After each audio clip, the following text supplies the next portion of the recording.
Thank you, Navantika. Namaste and warm welcome to the first session of the second day of the World Hindu Congress. This is Swami Chinmayananda Hall and the Hindu Organizations Conference. Yesterday we had two parallel sessions. Today we are going to have more than yesterday.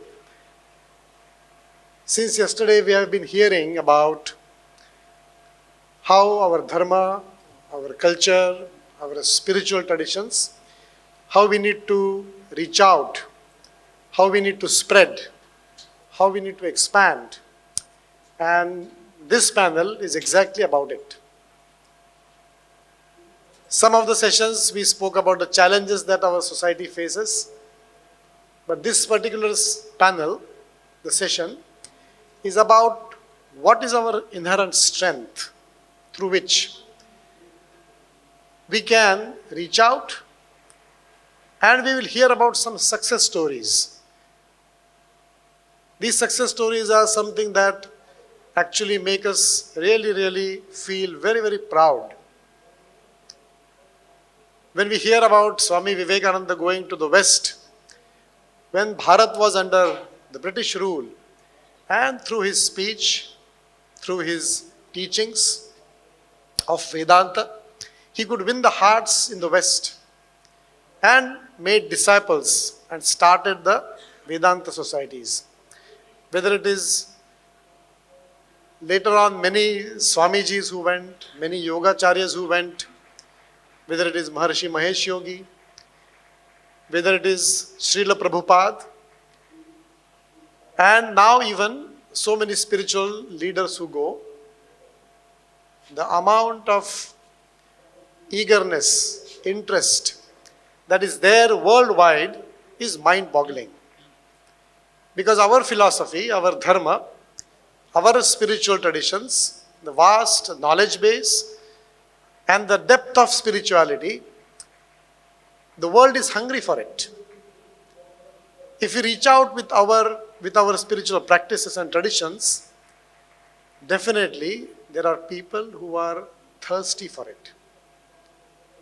And hence, there are several success stories where people who are not born in the Hindu family, they are adopting these traditions and they are getting that kind of tremendous transformation. The story of Srila Prabhupada itself is so inspiring, where this great bhakta of Sri Krishna goes after retirement in his late 60s and starts with hippies on the streets of New York and brings about a 180 degrees transformation in their life. And like that, there are so many stories from then until now.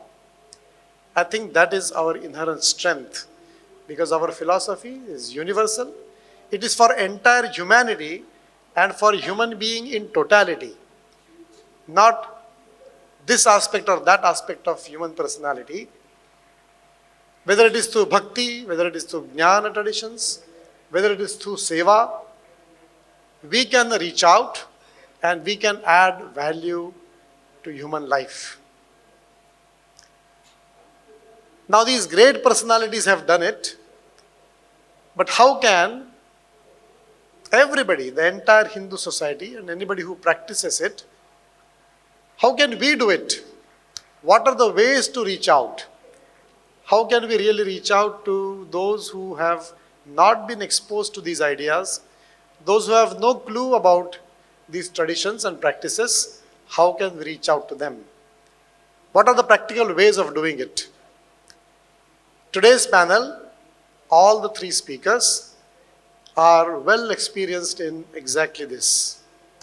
All of them, they have adopted these traditions, and not only that, now they are reaching out and spreading to more and more people so that it adds value to their life.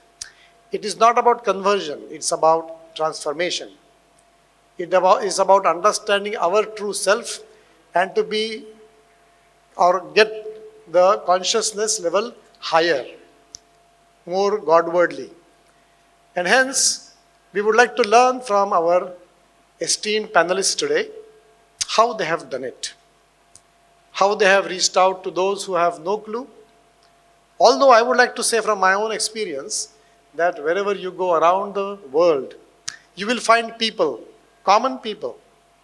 They may not be very learned and knowledgeable, very well educated, but they have respect and appreciation from anything that comes from Bharat, from Hindus.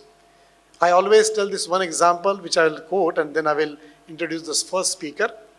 When I went to a place called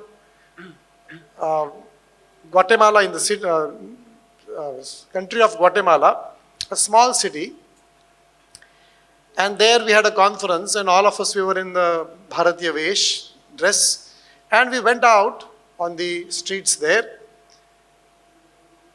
People there who speak only Spanish, they were looking at us. Somebody was saying Namaste, somebody was saying Hare Krishna, somebody Om Shanti. Just by looking at us, they were appreciating us.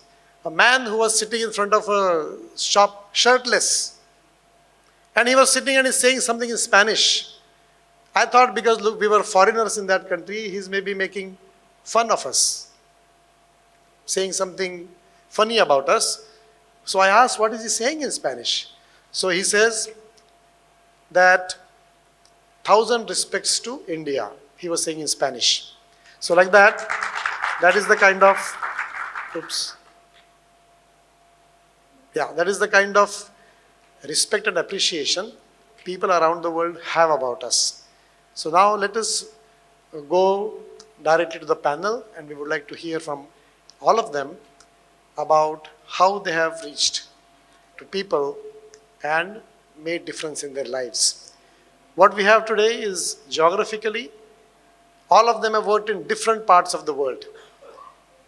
One of our panelists has worked especially in Russia and the erstwhile Soviet Union countries that have come out of that. One speaker especially in West Africa, and one speaker in South America. So it is a wide spread of geography that we will cover today, and we will hear their experiences. So I'd like to introduce our first speaker today,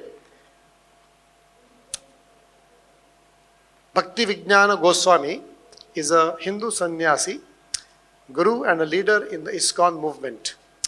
He has been practicing and preaching Bhakti Yoga since the 1980s.